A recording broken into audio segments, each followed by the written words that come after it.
बिस्मिल्लाहिर्रहमानिर्रहीम। मैं हूं आपका अपना होस्ट उज़ैर अहमद ख़ान अबलाग टीवी के हमरा।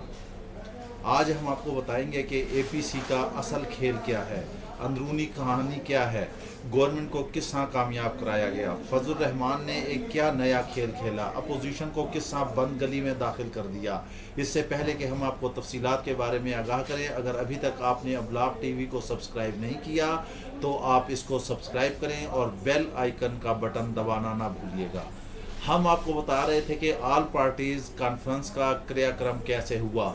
कल जब ये इकट्ठे हुए, इससे पहले कि इसकी डेट पर अपोजिशन में और फजल रहमान में इख्तलाफात हो रहे थे, लेकिन फजल रहमान इस बात पर डट गए कि वो हर सूरत 26 तारीख को ही करेंगे। जब एपीसी शुरू हुई तो बिलावल और फजल रहमान में एकदम इख्तलाफात सामने आ गए, जिसकी वजह से मरियम नवाज़ और शहबाज शरीफ भी शर्मसार रह गए।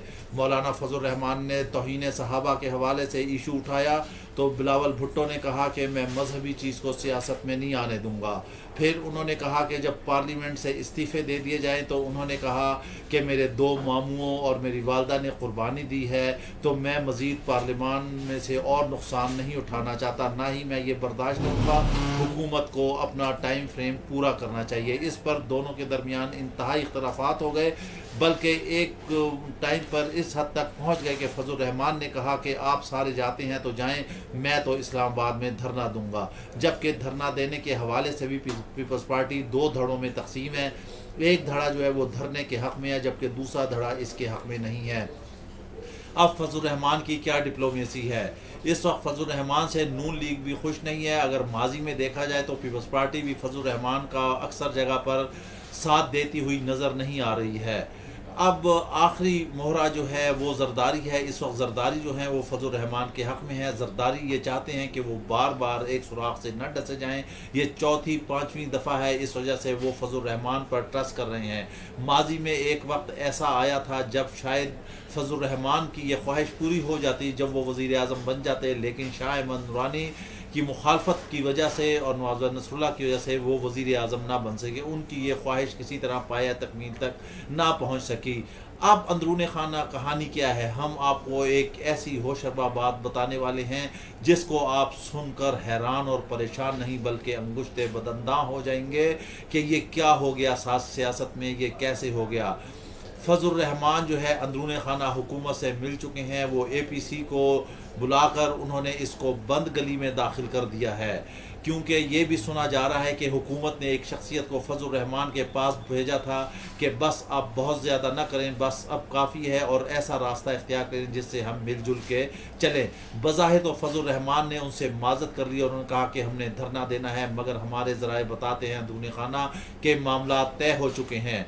फजल रहमान ने ऐसे टेक्निकल तरीके से डिप्लोमेसी से अपोजिशन की सियासत की हवा निकाल दी है।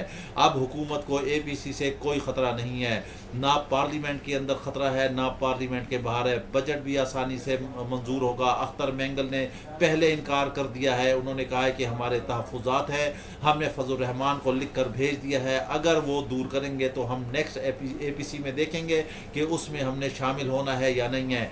MQM भी हुकूमत के साथ है। इस एतबार से इमरान खान जो है वो सही चल रहे हैं। इधर से पीपल्स पार्टी भी यही चाहती है कि हुकूमत जो है अपना वक्त पूरा करे।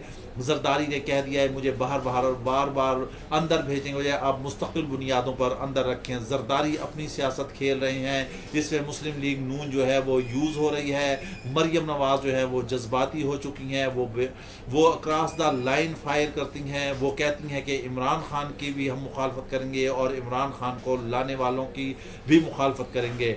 इससे जो बाखबर हल्के हैं वो अच्छी तरह जानते हैं कि वो किसकी मुखालफत कर रही हैं और वो किस से सींग अड़ाना चाहती हैं। फजल रहमान ने अपोजिशन को वहाँ लाकर खड़ा कर दिया है जिससे अब इनकी वापसी नामुमकिन है। हुकूमत को एक किस्म का आप कह सकते हैं कि उन्होंने ग्रीन सिग्नल दे दिया है। अब हुकूमत सुकून से बजट भी पास कराएगी, ऐवान में भी शोर शराबा नहीं होगा, अपोजिशन की भी हवा निकल गई है।